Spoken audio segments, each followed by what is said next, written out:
Hello. So it's been a little while since I did a video on here, but I thought I would get back on it. Some of you may notice my new pad, which I've been living here for about 6 months actually. So just goes to show how long it's actually been since I did a video.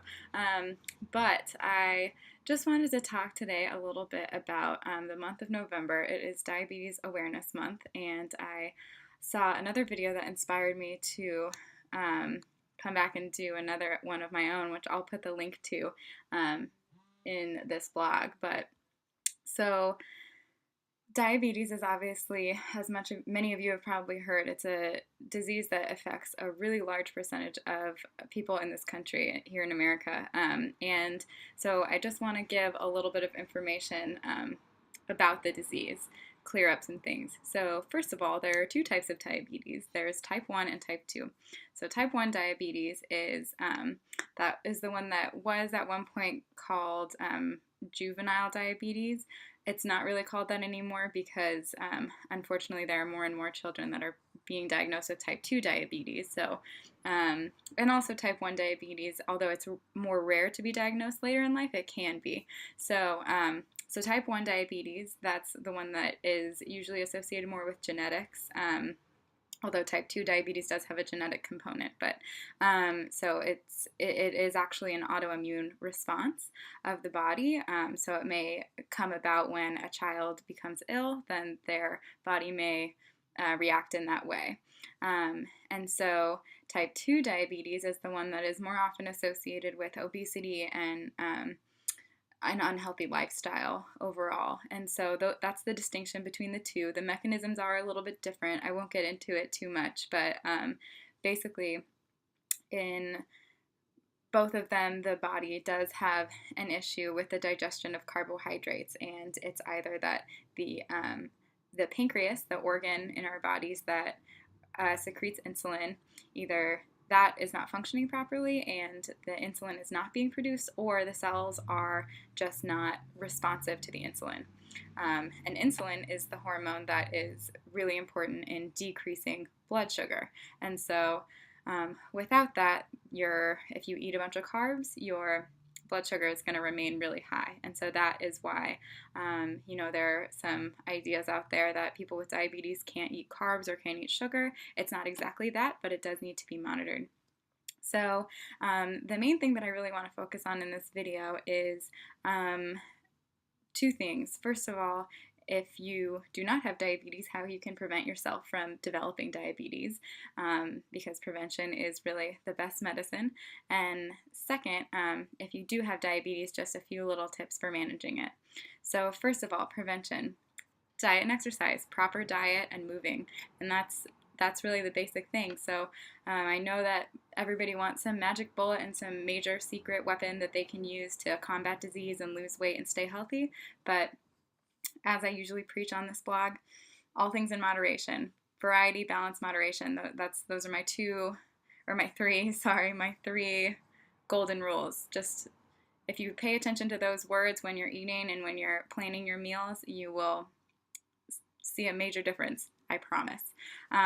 So that and just getting up and moving. And the reality is, not all of us can go and spend an hour or two at the gym 5 to 7 days a week, and that's okay. Of course, that would be great if you can do that, but if not, that's okay. Just get up and take a walk, or maybe it's it's really those small changes. So if you're usually communicating with people at work via email, maybe get up and go walk to them and talk to them about it instead.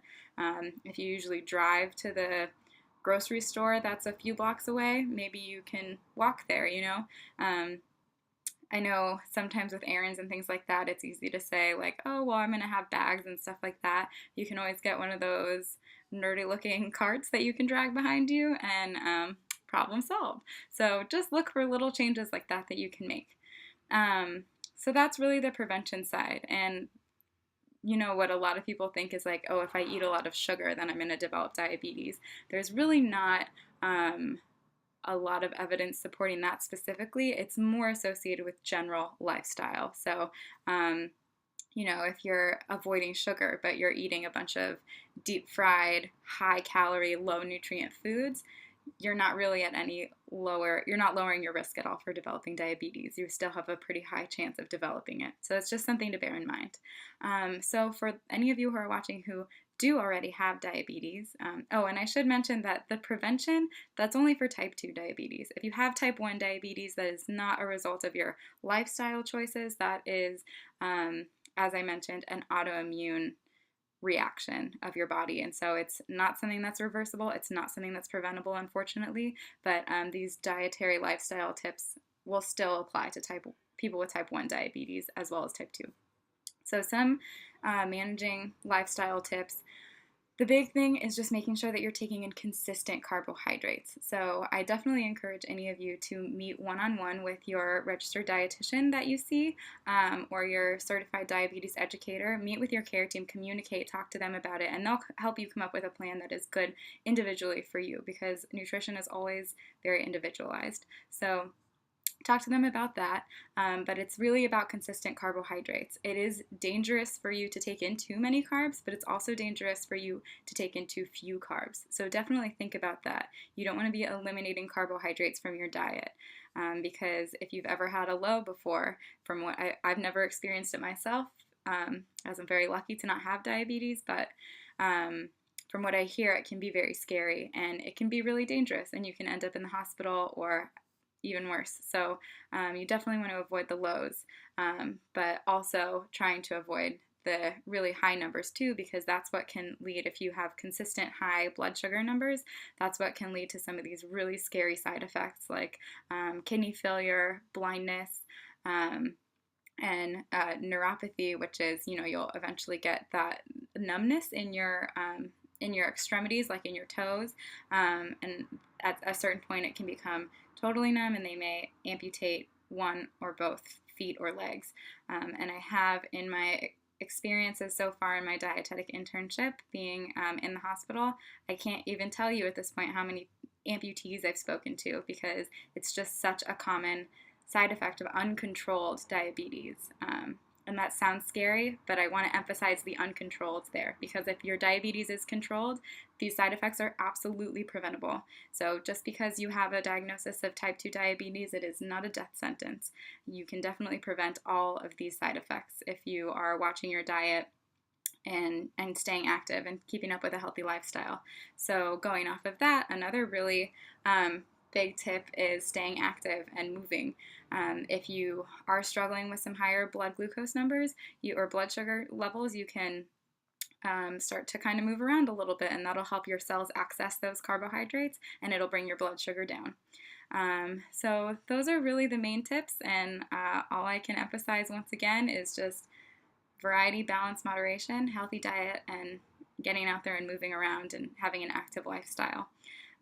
So that's my little tidbit for Diabetes Awareness Month, and if you have any questions, please feel free to email me. As I mentioned in a previous post somewhat recently, we do have an email here at the Nourished blog now, so it's the nourishedsoulblog@gmail.com, and I can put that in the notes of the post here in case any of you have any questions, or you can leave a comment below. So I hope that was some good information, and please contact me if you have any questions, comments, concerns at all.